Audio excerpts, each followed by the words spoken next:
Docteur Ndouma, des excuses, des réparations après cette reconnaissance, comme on l'a dit au bout des lèvres il y a demi-mot. La France va devoir faire face à ses responsabilités historiques. Et c'est une histoire qui balafre assez bien le visage colonial de la France en Afrique.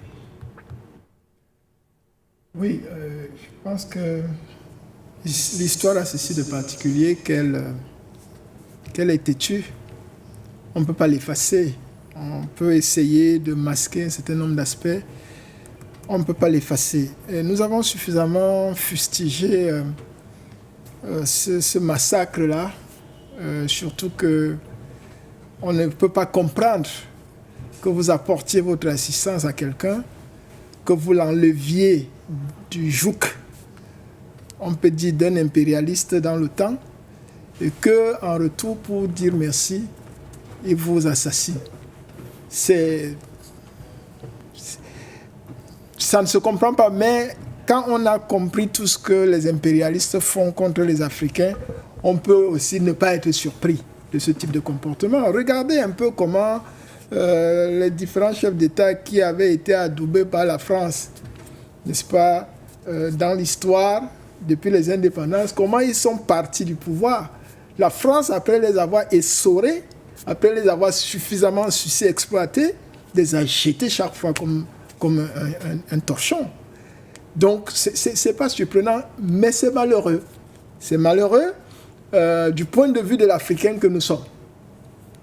Mais je ne pense pas que les politiques français regrettent. C'est pour ça que quand vous dites que M. Macron présente les excuses à demi-mot, vous avez tout à fait raison. Parce que c'est pas quelque chose qui vient du fond du cœur, c'est pas quelque chose qui... Ils ne regrettent véritablement pas. Ils ne regrettent pas. Vous savez qu'ils n'ont jamais considéré les Noirs comme étant de véritables êtres humains. C'est pas aujourd'hui que ça va changer.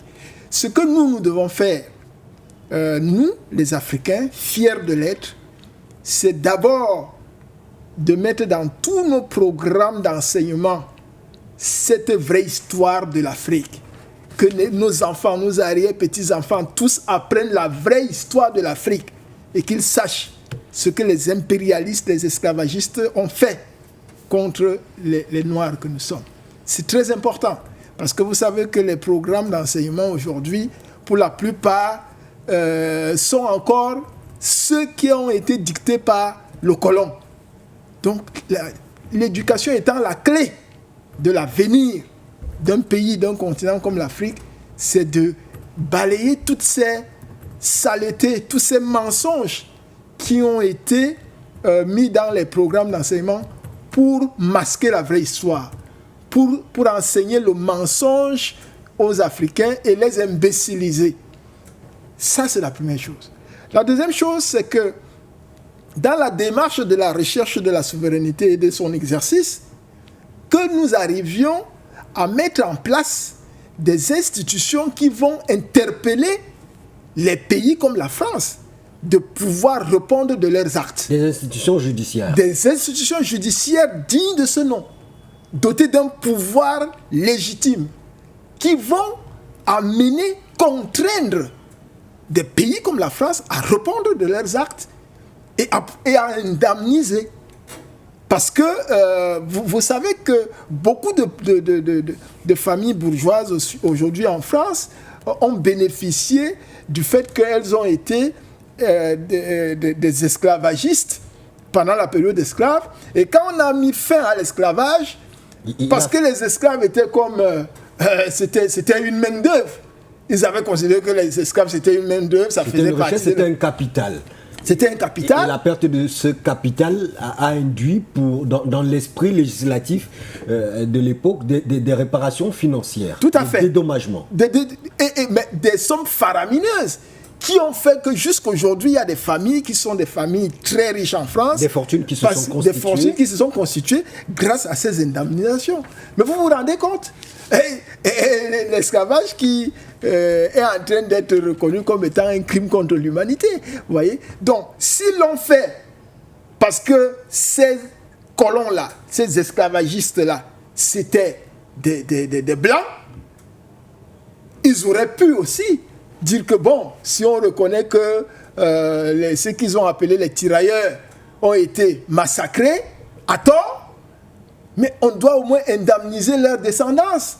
Reconnaître que ce qu'on a fait là n'est pas un acte qu'on peut apprécier et d'essayer de réparer. D'essayer de réparer. Mais jusqu'aujourd'hui, on n'en est pas encore là.